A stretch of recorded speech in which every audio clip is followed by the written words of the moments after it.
Coming up on today's show, we'll be taking you through all of the month's big releases, including Ant-Man and the Wasp: Quantumania. We'll be taking you on a date night for the 25th anniversary of Titanic. And see what happens when we watch the trailer for Ant-Man and the Wasp: Quantumania in 4DX.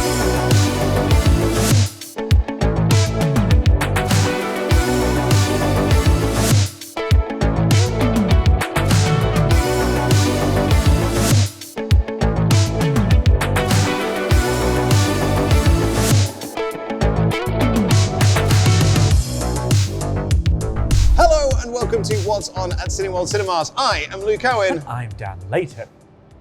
What? No intro line? No, it's the middle of the start of the year, you know? Like you've had all month to prepare for this. Yeah. You used to come, Dan. Are you giving up? It's disgraceful. But anyway, we are here at the O2 Cineworld in wonderful London town. Glittering, shiny O2. I love being at the O2. I do too. And we're going to be going through the biggest releases this month. So, do you know what, Dan? Let's not waste any more time. That's why I didn't have an intro. I was like, let's get shopping. We've got a lot to talk about, you know? That's what it was. I'm very, very sorry. Let's go get some snacks and let's get started. All right.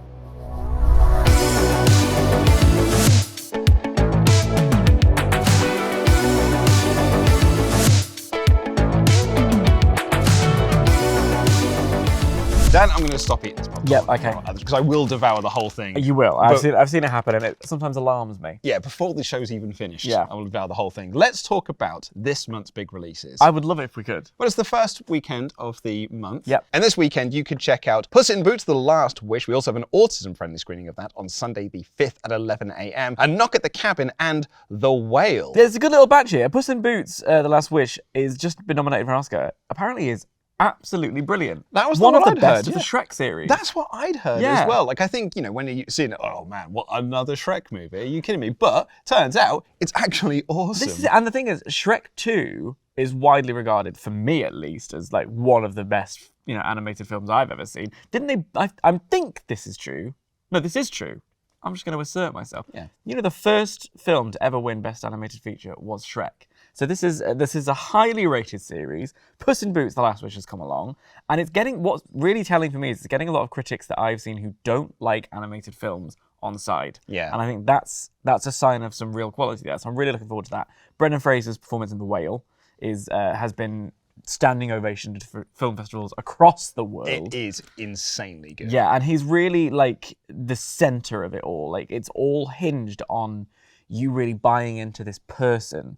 And Brendan Fraser has this face that just makes you want to empath.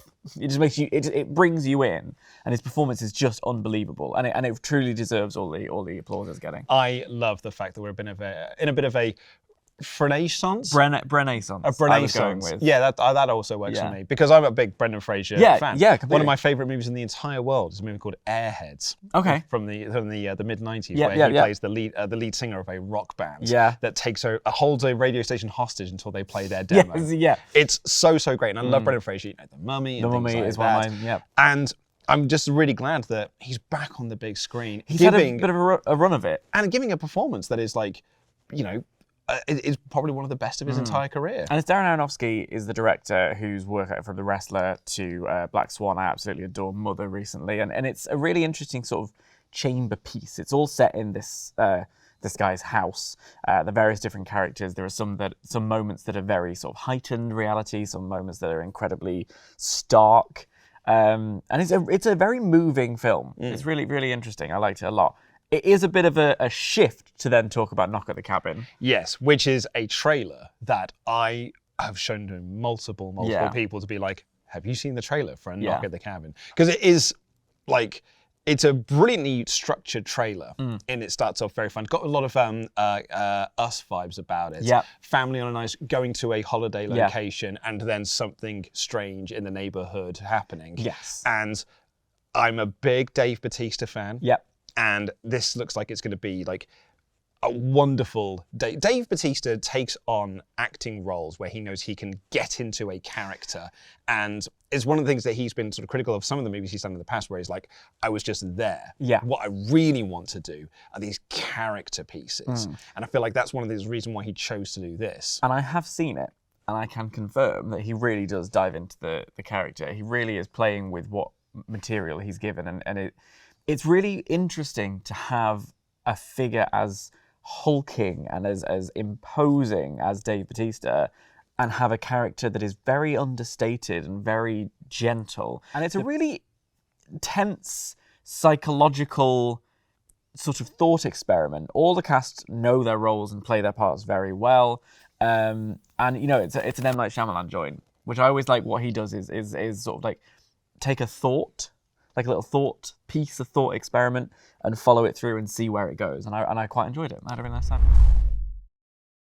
Also out this week, The Fabelmans playing Avatar: The Way of Water. Megan, Babylon, and Roald Dahl's Matilda the Musical. I've now seen Megan. Oh, yeah? I am stunned to learn that it was not nominated for Best Picture, Best Screenplay, Best Actor for Megan. Well, I think the thing was they didn't want to make it unfair to the other films. Right, yeah. I like the way the Academy often do that. Yeah, They don't want to give it to just, we can't put this one in. It's far too good. It's, you know, this is, you know, and Megan is that. They would have to rename them the Megan Awards, the Megans. I mean, I'll be honest with you. I'm amazed that other studios are still releasing movies. Yeah. Because they know they're not going to have the best movie of 2023. Well, I mean, I'm thrilled that they are, because I like competition, but, you know. But it's over. Megan is movie of the year. Yeah, it's awesome. Yeah. It's so good. Have you perfected the dance yet? No. Anyone who saw our short on this channel last week will know I have not. No. It's terrible. But you got to go see The Fabelmans, didn't you? Yes, I went to a special screening of The Fabelmans, and it was a really interesting experience, because I kind of knew about the film, and I'd read about it, and knew that it was Spielberg's autobiography in a way. It's not a direct, literal, you know, because the family of the Fabelmans, but it is very much based heavily on his life.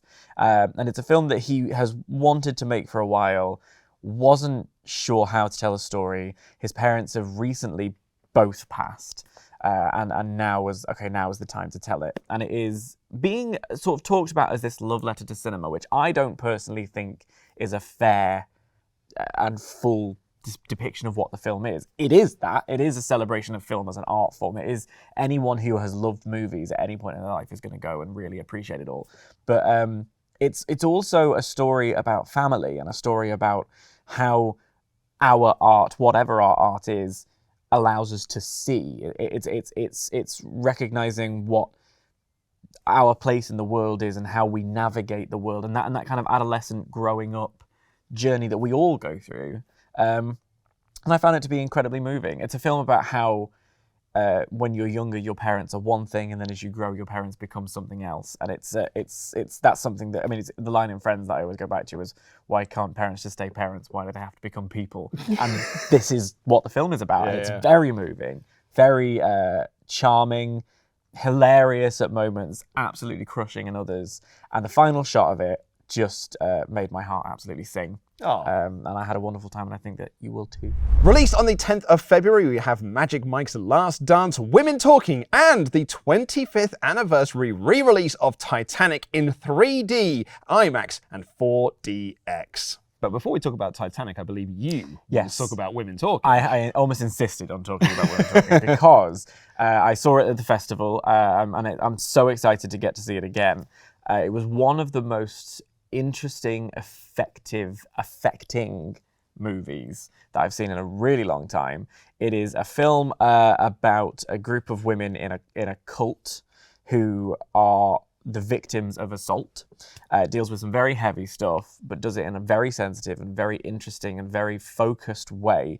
They talk about whether or not they choose to stay, or whether or not they choose to leave. They've been essentially gaslit. They've been made to believe that this is happening by demons and forces beyond their control, and they find out that it's the men in the cult who are doing it.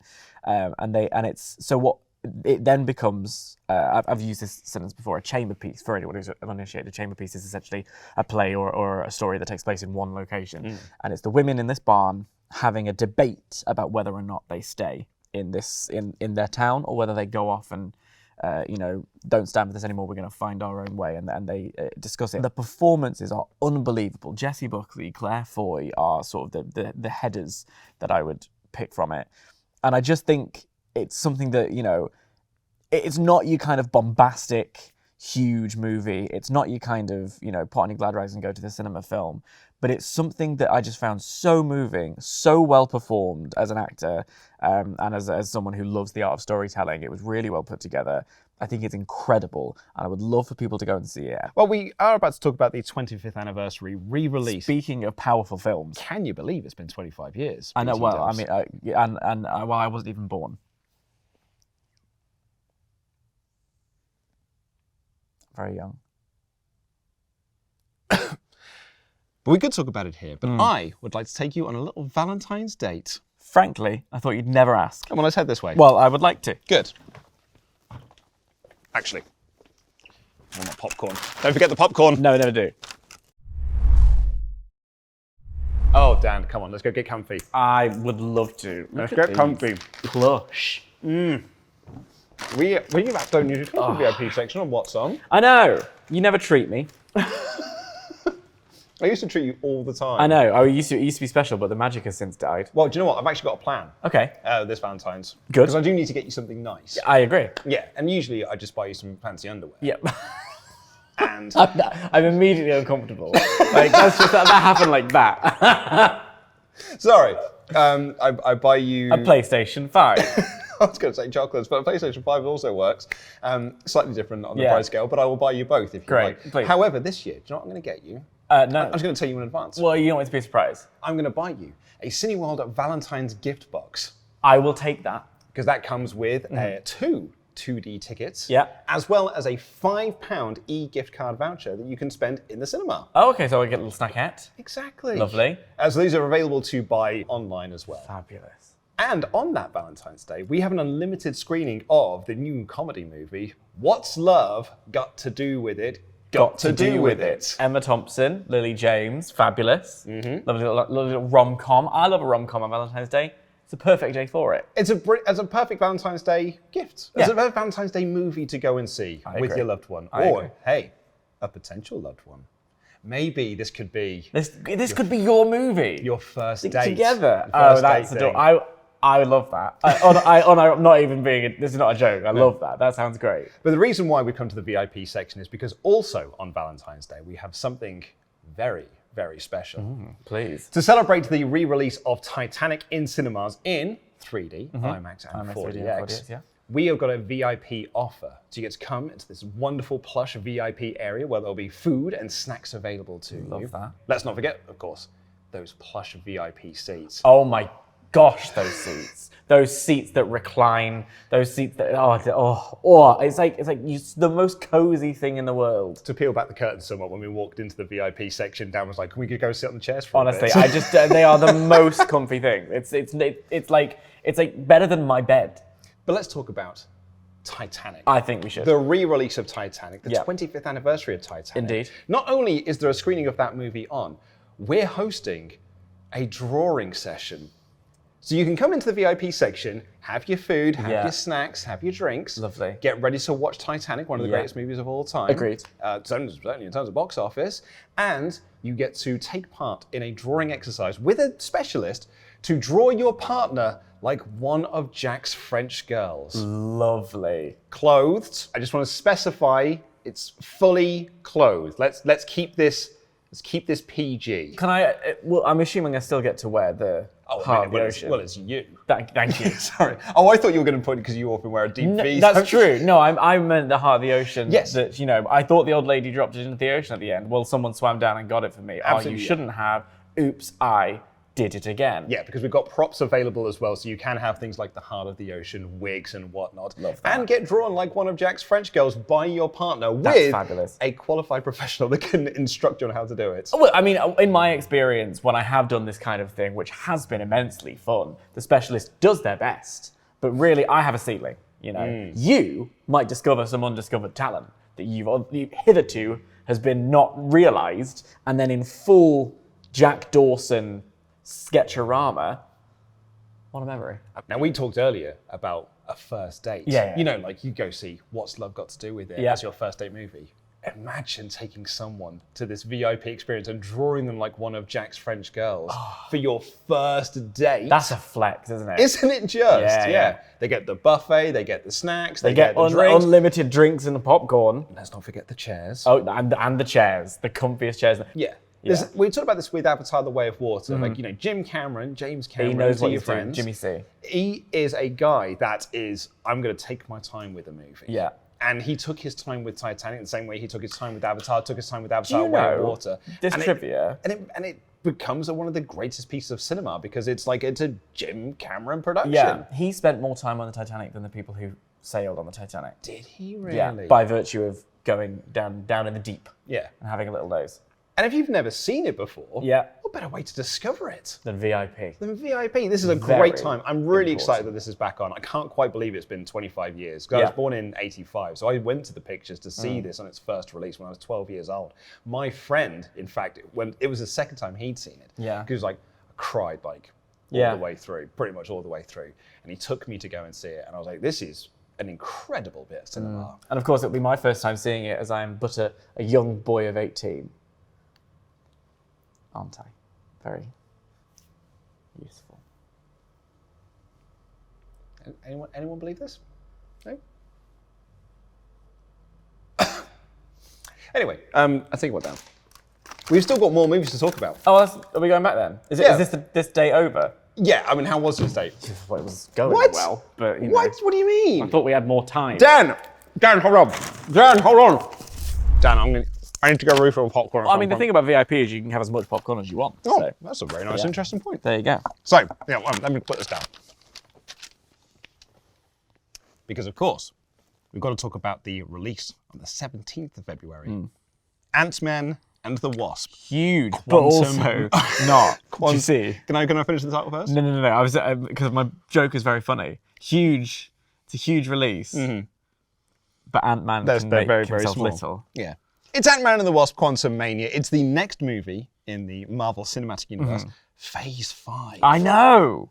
And this is another one where I'm like, oh, it's now? Yeah. Come around now? I've had the exact same thing. Yeah. And I've got it with a couple of other movies that are coming out like in the the next couple of months. Yeah. Scream's out next month. Yeah, which feels like it was just yesterday we were talking about Five Cream. I know. So but now, anyway, let's focus on Ant-Man and the Wasp. Yes. Here. So I am a big MCU fan. You are? Big lover of Phase 4. And this, some of the things that people were slightly down on Phase 4 was like, it didn't do enough to build to, the next big thing. This movie here is the movie to be building to the next big thing. Because this is Kang the Conqueror. Who is going to be the big bad. Big bad. Yeah. He's our new Thanos within the MCU. So we're going to be getting Kang the Conqueror on the big screen. And plus, it's a return of one of my favorites in Ant-Man. Yep. I love the Wasp as well. Yep. And we are getting more of that family dynamic in there. And I am so excited for this movie. Do you know what I love? So not only, we have from the trailer, we have Kang there. We've been introduced to the character already. It's exciting I think this will be the sort of debutante. On the big moment, screen, yes. Coming out into the world and saying, here's what I have to offer. I'm very excited about that. We also have some kind of ooky, spooky, a little bit kooky moments. Is that scene when they're all having a chat and Michelle Pfeiffer's like, you did what now? Yeah. And then it all goes a bit crazy and they all get sucked into the old quantum realm. I'm like, that's the kind of, it's kind of sci-fi, but like a bit, when I say rickety, do you know what I mean? It's almost like that old-fashioned kind of sci-fi idea of getting sucked into a thing, and there's almost something Scooby-Doo in it. I don't know. I'm into the idea of it. Well, and then they all go and wandering around the quantum realm. I'm excited by the idea of what japes they're gonna get up to. Here's the thing that really excites me as the big old nerd that I am. And I watched the trailer for it. I screamed at the top of my lungs, "It's MODOK!" I don't know what that is. MODOK's going to be on the big screen. What's MODOK? If you'd have told me, he's a great, mad little looking character from the Marvel comics, right? If you'd have told me when I was a kid, you're going to get to go and see an Ant-Man movie and MODOK is in it, I'd have been like, and it's going to be a big moment. And it's going to be like one of the biggest movies of the year, yeah. I'd be like, never happening. Absolutely not happening. Well, we're really getting into the weeds of the now that the MCU has fully established, it's done its initial sort of 3-phase run with the culminated at Endgame. It's now like, we'll get really deep into it and play with all these characters and pull them from the depths of the comics and see what we can do and have a lot of fun with it. And I'm really intrigued. It's a very colourful looking movie. Oh yeah. And everyone's very excited because this is Jonathan Majors. Like a lot of people are calling 2023 his coming out party because he's got this and the new Creed movie as well. Yeah. So it's going to be a really big year for him as an actor. It's exciting. It's exciting. We're off to the races, everybody. And to show how excited we are for this movie, here's what happened. I unfortunately was not here for this. But here's what happened when Dan and Laurie Blake watched the trailer for Ant-Man and the Wasp: Quantumania in 4DX. I don't prefer him to you. I used to ask myself a lot of questions. Scott, you're at ex-con. How are you an Avenger?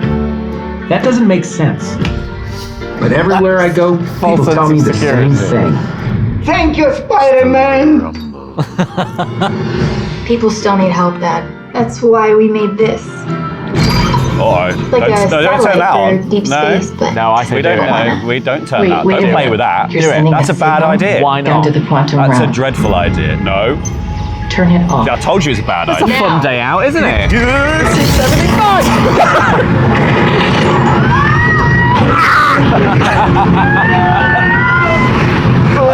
I said it was a bad idea, Dad!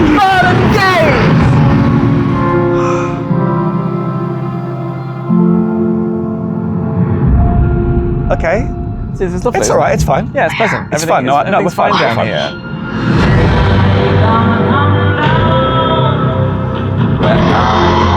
Who's that then? Yeah, that's normal. Yeah, That's fine. this is all fine. It's a secret universe beneath ours. Of course. I like the little rumbles on your lower back. It's like a massage. It's really nice. Yeah. Apart from how There's ominous something it I is. told you. It's a sort of a massage with a sense of foreboding. And that's what I want from my self-care. It isn't what you think. I love the fact that this is like, oh, you thought Ant-Man and the Wasp was a knockabout romp. How about this? Yeah. This looks wild, this film. It looks, there's a I can get lot you going wrong. on. I'll give you more time. That was the false sense of security. Yeah, element exactly. again. Lulling you in with a nice massage. Yeah.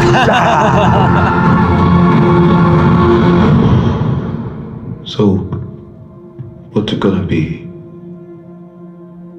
Ant-Man. Kang! Yeah! It's going to be a lot of nice, flowy, wide landscape movements here. That's good. Very good. Enjoyed that a lot. Well played. Love that trailer. On the 20th of February, we have an unlimited screening of Broker, which is then released on the 24th of February, alongside What's Love Got to Do With It, Missing, and my most anticipated movie of the year, perhaps after Megan, Cocaine Bear. When I saw the trailer for this movie, I was like, that has Luke Owen written all over it. And you are not wrong, my friend. This is the thing. So, peek behind the curtains, when we were setting up, one of producer Rich just turned to us and said, like, did you see a poster outside for a movie called Cocaine Bear? And I was like, did I ever? did. Oh, did I ever? Let me tell you about Cocaine Bear. Yeah. This is, it's high concept. But the mad thing is, it's high concept. It's based off a true story. Yeah, you can't really, can you call something high concept when it literally happened? But also, yes. You can do when it's a movie this mad. Like this is, I adore movies like this, and this is one of the brilliant things about cinema. And particularly because this is getting quite a good release as well. Yeah. This feels like the sort of movie that like no one would see, and then you'd be like, oh, have you heard of it? This mad little movie got this little underground release. This is getting an actual proper release in the cinema. That is, I love any movie that sounds like it's a joke. And it's, you know, when someone pitches it to you and says, like, have you seen this movie? And the person says to you, is like, that's not a movie. No, it can't be real. That can't be a real movie. It's, you know, it's sort of, remember Grindhouse? Yeah. The Quentin Tarantino and Robert Rodriguez movie. Yeah. It feels like it would be a trailer in the middle of Grindhouse. Yeah, that's so funny. Yeah, that's exactly it. But it's a real movie. Yeah. And it looks great. It's like, it's like The Revenant went crazy, you know what I mean? Yes. You know that fight sequence with the bear, but like loads of it. Yeah. And it looks so funny. Like it looks like legit and a bit scary, but also A bit scary. when it's scary. But when you take the notion of a bear on cocaine and you follow it to its natural conclusion, you end up with this movie, and I'm all about it. Do you know what sort of movie it is, Dan? Go. It's a popcorn movie, everybody. It's a popcorn movie, Dan. It's a popcorn. We've coined that. That's official. It's a popcorn movie. I can't. Well, wow. You're just really going to take another big bite of that, aren't you? I might put some more in. Please do. Yeah, I'm excited for it. I can't wait to see it. And finally, we have event cinema in the form of BTS yet to come in cinemas on February 3rd at 7:30 in 4DX and on Saturday the 4th at 5 p.m. in ScreenX. And we have National Theatre Live's Life of Pi on Thursday the 30th of March. But I'm sad to say that's all we've got time for on this edition of What's On at Cineworld Cinemas. You can check out all of the movies and book tickets to see those films using the links in the video description down below. If you enjoyed the show and you'd like more of this sort of thing with added waffle, you can find the podcast version of the show on all good, bad, and ugly podcast streams. But until next time, I have been Luke Owen. And I think I've been Dan Lane. And that's What's On.